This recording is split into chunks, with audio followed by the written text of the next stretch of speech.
Good morning children, this is Varuna Sharma and now we are in 11th class. Today we are going to discuss subphylum Vertebrata. As you know, subphylum Vertebrata is the part of phylum Chordata. जैसा कि हमारा phylum Chordata continuation में है, regular हम phylum Chordata discuss कर रहे थे. उससे जो हमारी लास्ट वीडियो थी उसमें हमने फाइलम कॉर्डेटा के जनरल फीचर्स किए थे, साथ साथ हमने प्रोटोकॉर्डेट्स को भी किया था. प्रोटोकॉर्डेट्स यानी यूरोकॉर्डेटा एंड सिफेलोकॉर्डेटा के फीचर्स भी हमने किए थे. और आज हम डिस्कस कर रहे हैं थर्ड सब phylum of phylum Chordata, that is सब फाइलम वर्टिब्रेटा, और हम इसको क्रेनिएटा भी कहते हैं. जैसे कि प्रोटोकॉर्डेट्स को हमने एक क्रेनिएटा कहा था क्योंकि वहाँ ब्रेन बॉक्स एब्सेंट था, स्कल नहीं था. लेकिन यहाँ पर हम वर्टिब्रेटा को, सब फाइलम वर्टिब्रेटा को क्रेनिएटा भी कहेंगे. क्रेनिएटा इसलिए क्योंकि यहाँ पर प्रॉपर सिफिलाइजेशन है, प्रॉपर एनिमल्स में हेड डिस्टिंक्ट है, और डिस्टिंक्ट हेड होने के साथ साथ हेड के ऊपर एक ब्रेन बॉक्स प्रेजेंट है जिसके अंदर ब्रेन इजीली जो है वहाँ पर सेफ है, सुरक्षित रहता है. तो चारों तरफ ब्रेन के जो कवर है दैट इज़ क्रेनियम, उसको क्रेनियम कहते हैं, और क्रेनियम की वजह से ही इस सबफाइलम का नाम है Craniata. Fine. Now the common features of subphylum Vertebrata are as follows. First of all, these are advanced chordates. ये जो है advanced chordates हैं. advanced chordates हमने इसी फीचर के बेस पर हमने इनको कहा है क्योंकि यहाँ पर क्रेनियम प्रेजेंट है, ब्रेन बॉक्स प्रेजेंट है, और ब्रेन जो है वो ब्रेन बॉक्स के अंदर सेफ है. यानी ब्रेन जो डेलिकेट एक ऑर्गन है उसके चारों तरफ जो है बोन्स का बना हुआ या कार्टिलेज का बना हुआ स्कल होगा, क्रेनियम प्रेजेंट होगा. तो यानी advanced means they have cranium और brain box around brain. Fine. Next important feature is notochord. Notochord is present only in embryonic stage. Embryonic stage में नोटोकॉर्ड प्रेजेंट है, बट जैसे ही अडल्ट फॉर्म में develop होना शुरू होगा, यानी एम्ब्रियोनिक के बाद जैसे ही अपनी उसमें चेंजेस आने शुरू होंगे, फीटस डेवलप होना शुरू होगा, तब वहाँ पर अडल्ट फॉर्म में रिप्लेस हो जाएगी नोटोकॉर्ड वर्टिब्रल कॉलम से. हम ये भी कह सकते हैं कि अडल्ट के अंदर वर्टिब्रल कॉलम रिप्लेस कर देगा नोटोकॉर्ड को. तो अडल्ट फॉर्म में नोटोकॉर्ड ना होकर उसकी जगह क्या प्रेजेंट होगा? Vertebral column. और क्योंकि वर्टिब्रल कॉलम प्रेजेंट है इसीलिए यहाँ पर सब फाइलम का जो नाम है वो है वर्टिब्रेटा. फाइन. तो देखिए यहाँ पर notochord is present only in embryonic stage and it is replaced by either cartilaginous और बोनी vertebral column. Fine. Next, they have high degree of civilization. Civilization जैसे कि पिछली वीडियो में भी हमने डिस्कस किया था, सिफिल वर्ड मीन्स हेड. तो जहाँ पर हाई डिग्री यानी सिविलाइजेशन वर्ड आ रहा है मीन्स वहाँ पर हेड डिस्टिंक्टली प्रेजेंट है, प्रॉपर हेड प्रेजेंट है, तो यहाँ पर high degree of civilisation present होगा. फाइन. Next, epidermis. एपिडर्मिस यहाँ पर आउटर लेयर है, जो बॉडी की आउटर लेयर होगी दैट इज़ एपिडर्मिस. तो एनिमल की बॉडी को एक लेयर, बाहर से एक लेयर कवर करके रखेगी दैट इज़ एपिडर्मिस. और ये जो एपिडर्मिस होगी it is consist of many layers of cells. इसमें बहुत सारे सेल्स के लेयर्स होंगे, यानी एपिडर्मिस प्रेजेंट है, आउटर लेयर है, बट ये कई लेयर्स से मिलकर बनी हुई है, और वो जो लेयर है वो सेल्यूलर लेयर है, means layers are made up of cells. लेकिन यहाँ साथ साथ क्या है, जैसे कि फिशेस में अगर हम देखें तो आउटर सरफेस पर जो एपिडर्मिस है उसके ऊपर जो है स्केल्स प्रेजेंट होते हैं. अगर हम इसमें देखें, आपके बर्ड्स में देखें तो फैदर्स से कवर्ड होती है, मैमल्स में देखें तो हेयर्स प्रेजेंट होते हैं. तो ये जो प्रेजेंट हैं, स्केल्स हैं या फैदर्स हैं या फिर हेयर्स हैं, दे एक्ट्स एज एक्सोस्केलेटन. तो तो यानी ये जो फॉर्म है, जो एपिडर्मिस है, उसके ऊपर जो भी एक्स्ट्रा आउटग्रोथ्स हैं, चाहे तो वो स्केल्स हैं फिशेस में, चाहे वो फैदर्स हैं बर्ड्स के, चाहे वो हेयर्स हैं मैमल्स के, ये एक्सोस्केलेटन भी प्रोवाइड करा रहे हैं। मीन्स एक्सो मीन्स आउटसाइड स्केलेटन, तो कहीं ना कहीं ये बॉडी को जो है प्रोटेक्शन प्रोवाइड करा रहे हैं। Fine. Next, they have 3 types of muscles. इनमें 3 टाइप्स ऑफ मसल्स हैं बॉडी में, and these 3 types of muscles are striped muscles, unstriped muscles and cardiac muscles. Fine. Striped muscles में तो स्ट्राइएशंस यानी मसल्स में जहाँ स्ट्राइएशंस होंगे यानी लाइट और डार्क बैंड्स प्रेजेंट होंगे, और ये जो होंगे लाइट और डार्क बैंड होने के साथ साथ ये स्केलेटल मसल्स भी होंगी, डायरेक्ट स्केलेटन से अटैच्ड होंगी। तो स्ट्रिप्ड मसल्स प्रेजेंट हैं स्केलेटन को मूवमेंट प्रोवाइड कराने के लिए। अनस्ट्रिप्ड मसल्स भी होंगी, अनस्ट्रिप्ड मसल्स को हम स्मूथ मसल्स भी कहते हैं। इनवॉलेंट्री होती है ये फंक्शंस में, तो हमारे बॉडी के जो इंटरनल ऑर्गन्स हैं जब वो अपना फंक्शंस कर रहे हैं, परफॉर्म कर रहे हैं, तो वहाँ पर जो नॉन स्टॉप रेगुलर मूवमेंट्स हो रहे हैं, इनवॉलेंट्री मूवमेंट्स हो रहे हैं जिनका हमें पता ही नहीं होता, वहाँ पर वो परफॉर्म कराने के लिए स्मूथ मसल्स या अनस्ट्रिप्ड मसल्स प्रेजेंट होंगी। And third one, cardiac muscles. Cardiac muscles present है हार्ट में, ये स्पेसिफिकली हार्ट में प्रेजेंट है, और हार्ट के जो भी मूवमेंट्स हैं, कॉन्ट्रैक्शन रिलैक्सेशन मूवमेंट्स, उनके लिए हैं। तो बॉडी में 3 टाइप्स ऑफ मसल्स प्रेजेंट है, striped muscles, unstriped muscles and cardiac muscle. Next, coelom is well developed. यहाँ सीलोम अब सब में ही वेल डेवलप्ड होगी। सीलोम यहाँ पर वेल डेवलप्ड है, यू सीलोमेट है, ट्रू सीलोमेट है, तो यहाँ पर सीलोम डेवलप्ड होगी। डाइजेस्टिव ट्रैक्ट भी कंप्लीट होगा यहाँ पर, यानी एलिमेंट्री कैनाल में 2 ओपनिंग्स होंगी, इंजेशन और इजेशन के लिए डिफरेंट ओपनिंग्स होंगी, तो डाइजेस्टिव ट्रैक्ट भी यहाँ पर कंप्लीट होगा। Next, endoskeleton. एक्सोस्केलेटन तो एपिडर्मिस के ऊपर था ही, उसके साथ साथ जो मेन, ये तो सपोर्टिव स्केलेटन हो गया, लेकिन उसके अलावा जो इंटरनल प्रेजेंट है, बॉडी के अंदर की साइड प्रेजेंट है स्केलेटन, वो बोन्स का या कार्टिलेज का बना हुआ होगा, और उसी का मेन फंक्शन उसी का होगा, बॉडी को फ्रेमवर्क प्रोवाइड कराना, शेप मेंटेन करना, ये सब काम होगा एंडोस्केलेटन का, and it is either made up of bones और cartilage. Next, heart is ventral. Heart present है and the position of heart is ventral.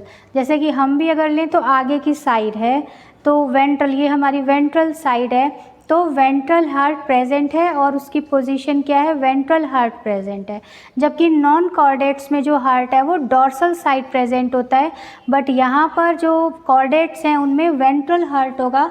So heart is ventral and it में consist of 2 chambers और 3 chambers और 4 chambers. जैसे कि fishes में 2 chambered heart है, amphibians में, रेप्टिलियंस में, रेप्टाइल में वहाँ पर 3 चैम्बर्ड हार्ट है।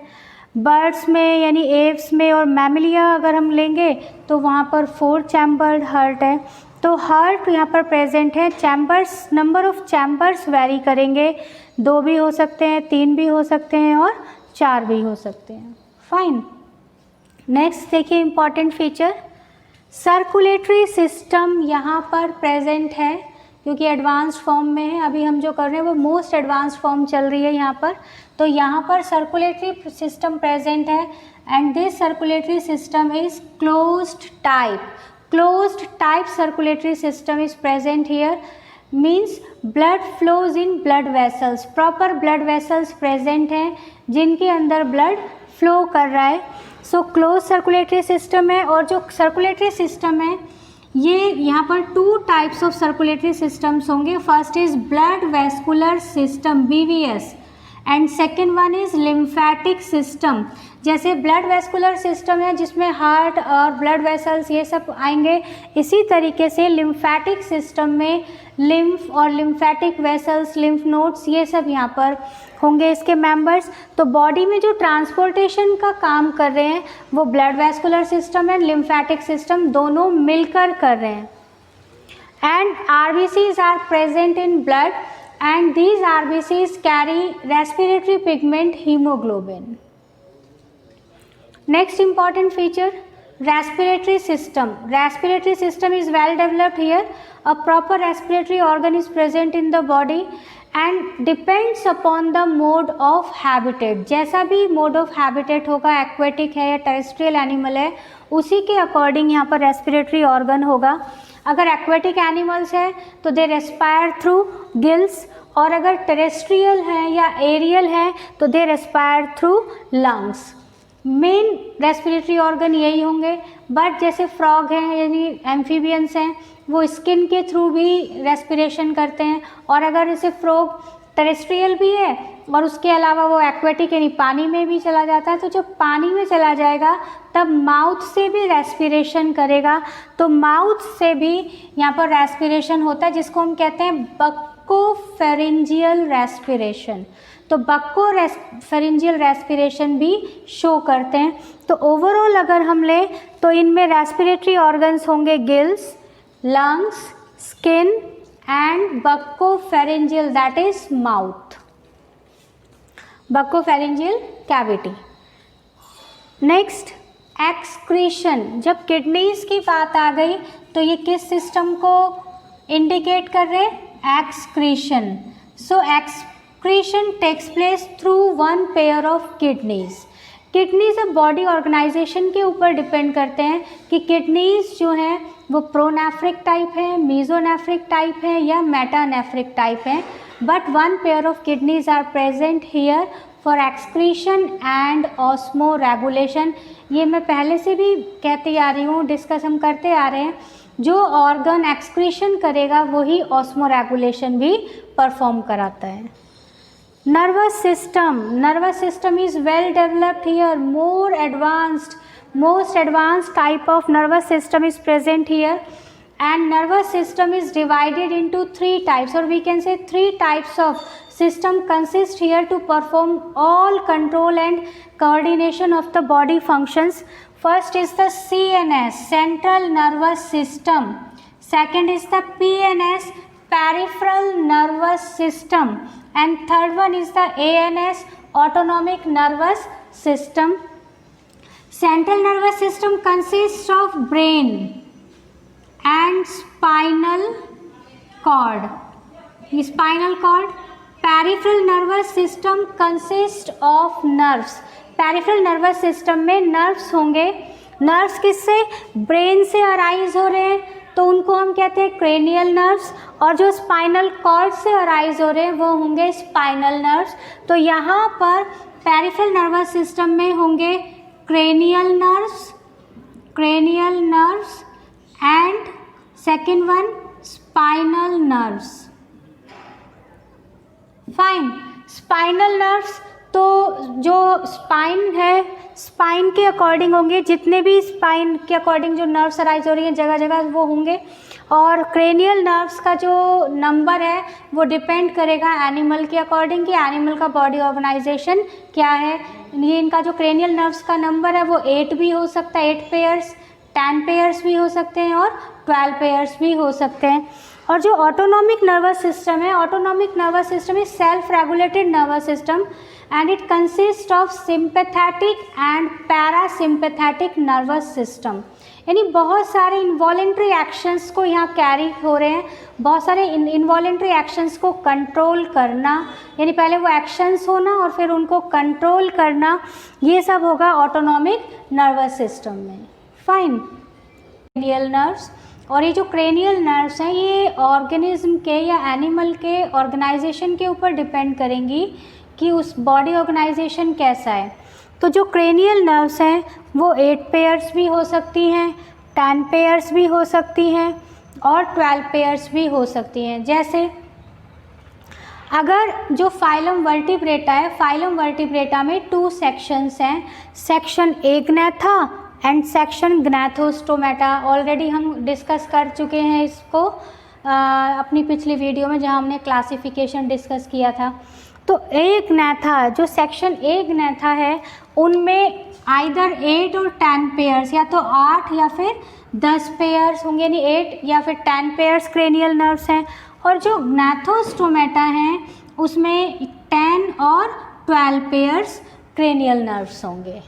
फाइन। सेंस ऑर्गन्स, नेक्स्ट जो है हमारा फीचर वो है sense organs. Sense organs are well developed here. यहाँ पर सेंस ऑर्गन्स वेल डेवलप्ड हैं। Eyes, ears, tongue, nose and skin. अपने ही बॉडी का एग्जाम्पल आप ले सकते हैं, जैसे हमारी बॉडी में सेंस ऑर्गन्स हम लें तो 5 सेंस ऑर्गन्स हैं, तो सेम वही 5 सेंस ऑर्गन्स जो हैं पूरे वर्टिब्रेटा में प्रेजेंट हैं। इसके अलावा जो लेटरल लाइन सिस्टम भी यहाँ पर प्रेजेंट है, ये जो लेटरल लाइन सिस्टम है ये भी सेंस ऑर्गन की तरह काम कर रही है, और specifically it is present in Pisces.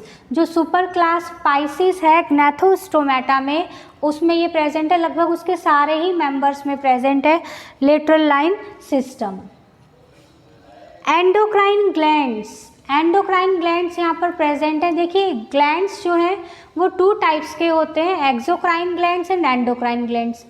Exocrine glands तो वो होंगे जिनका सिक्रीशन एक ट्यूब के थ्रू पास होगा, और एंडोक्राइन ग्लैंड्स वो होते हैं जिनमें डक्ट्स नहीं होती, यानी कोई ट्यूब नहीं होती। ये अपना जो सिक्रीशन है वो डायरेक्ट टिश्यू और डायरेक्ट सेल्स तक पास करती है, यानी सेल टू सेल पास होते हुए वो ऑर्गन तक जाएगा। कोई यहाँ पर डक्ट प्रेजेंट नहीं होती है, तो इनको डक्टलेस ग्लैंड्स भी कहते हैं। एंड स्पेसिफिकली इस बात पर अब मैं ध्यान दें, जो एंडोक्राइन ग्लैंड्स होते हैं स्पेसिफिकली दे सिक्रीट हार्मोन्स, ये हार्मोन्स सिक्रीट करते हैं। तो एंडोक्राइन सिस्टम को रेगुलेट करने के लिए जो है एंडोक्राइन ग्लैंड्स प्रेजेंट हैं जो हार्मोन्स सिक्रीट करती हैं। और ऑलरेडी हमने पहले पढ़ा हुआ है, 10th क्लास में भी हमने डिस्कस किया हुआ है, 11th में भी ये हम डिस्कस कर चुके हैं, एनिमल फिजियोलॉजी वाला पार्ट हम डिस्कस किया था तब, कि जो एंडोक्राइन ग्लैंड्स में जो हार्मोन्स रिलीज़ हो रहे हैं, हार्मोन्स भी कंट्रोल एंड कोऑर्डिनेशन का काम करते हैं, यानी ब्रेन्स और स्पाइनल कॉर्ड, नर्व्स, इनके साथ मिलकर जो हार्मोन्स हैं वो भी बॉडी में कंट्रोल एंड कोऑर्डिनेशन करेंगे। Next, sexes are separate. यहाँ पर सेक्सेस सेपरेट हैं, male and female body separate होगी। फाइन। यहाँ पर यूनाइटेड सेक्स नहीं है एक्सेप्ट हैगफिश। एक हैगफिश है जिसमें यूनाइटेड सेक्स हैं, इसके अलावा बाकी सभी के अंदर, ये भी एक्सेप्शनली है, अदरवाइज सब जो है मेल और फीमेल डिफरेंट अलग अलग होंगे, यानी यूनिसेक्सुअल एनिमल्स यहाँ पर हैं। Clear? No asexual reproduction, यहाँ ए सेक्सुअल रिप्रोडक्शन भी नहीं है। And next is development. यहाँ पर एक और पॉइंट आप ऐड कर लें, डेवलपमेंट। ये जो डेवलपमेंट है, डेवलपमेंट दोनों ही टाइप्स का होगा, यानी डायरेक्ट डेवलपमेंट भी है और इनडायरेक्ट डेवलपमेंट भी है। जो डायरेक्ट डेवलपमेंट है it means no larval form, इसमें कोई भी लार्वल फॉर्म नहीं होगी, और जो इनडायरेक्ट डेवलपमेंट है वहाँ पर कोई ना कोई लार्वल फॉर्म प्रेजेंट होगी, और हर ग्रुप का लार्वा अलग होगा, डिफरेंट होगा लार्वा। फाइन। फॉर एग्जाम्पल अगर ओवरऑल हम लें तो वर्टिब्रेटा के अगर हम मेंबर्स लेते हैं ओवरऑल, तो वो क्या क्या है? Myxine, petromyzon, fishes, amphibians, reptiles, birds, mammals, वो सब किसका पार्ट है? सब phylum vertebrate. Fine. So these were all characteristics related to phylum, subphylum Vertebrata. If anyone has query, please write in comment box and please subscribe this channel. Fine. Please take a screenshot.